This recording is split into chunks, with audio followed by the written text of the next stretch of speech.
Hello, students of Standard 9. Welcome once again in the YouTube channel of Mount Basia. I am here with your English poem, The Rain on the Roof. I think you remember the first stanza. Now I am going through the other two stanzas. First, let me read the second stanza. Your second stanza says that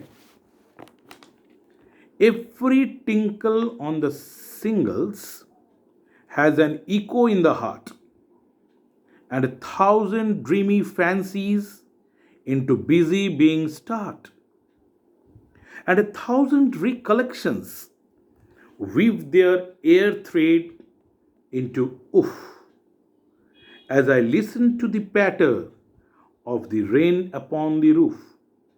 Here the few important words are tinkle, that is ringing. Tinkle means ringing sounds when continuously some sounds, something fall on the rooftop or anywhere else, it gives us some tinkle sounds.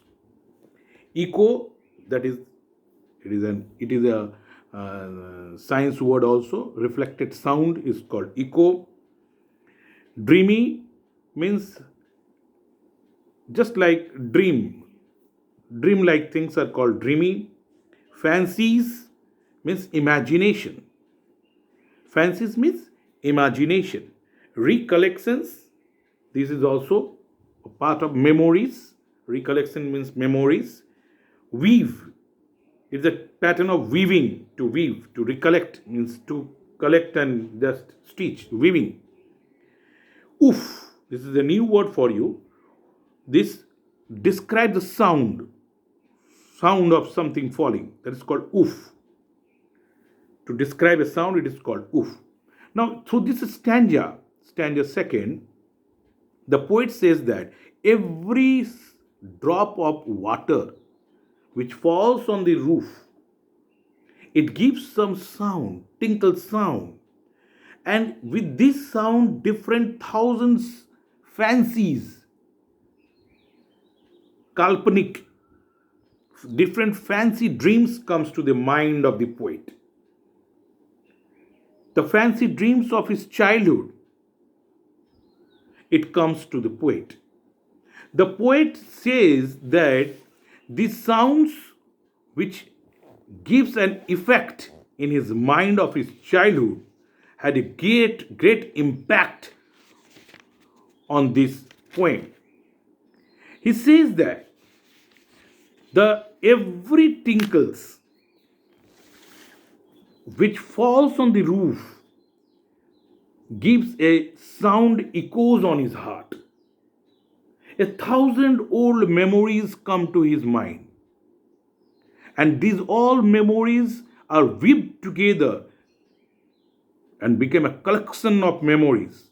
And when he lies in the bed, the poet listening to the pattering sound of the rain falling on the roof with different types of dreams, fancies of childhood comes to his mind. Now, in the third stanza, again the poet says about same thing, same dreams. What is the dreams about? Now, third stanza.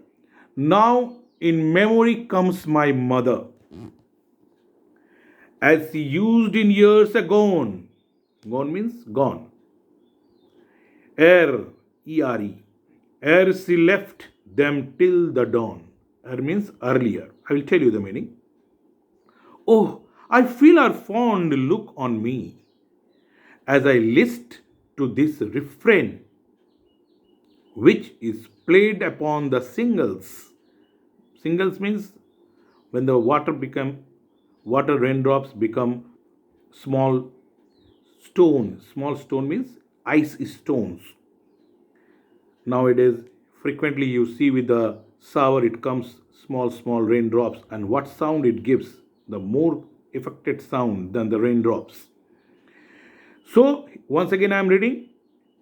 Now in memory comes my mother, as she used in years agone to regard the darling dreamers, ere she left them till the dawn. Oh, I feel her fond look on me as I listen to this refrain, which is played upon the shingles by the patter of the rain. Here the main words are agone. Agone means the time which has been passed. Next is dreamer, one who dream. Next is ere, means earlier or before. Dawn means early morning. Then fond look means loving gaze. Fond looks means looking very lovingly. Singles, that is small round stones which falls during the rainy season, that is called, these are the words. Now here the poet says that what are the in the dreams, what comes to her is the memory of his mother. The memory of his mother is felt his heart, deep heart. And he also says the darling dreamers. Who are the darling dreamers?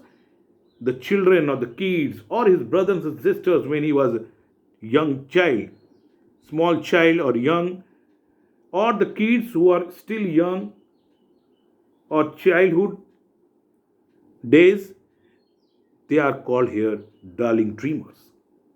Here the poet says that his mind is flooded with memories of his past, of his childhood, where he only sees his mother. His mother is no more, but he still feels her fondness of looking, fondness of her looking on him.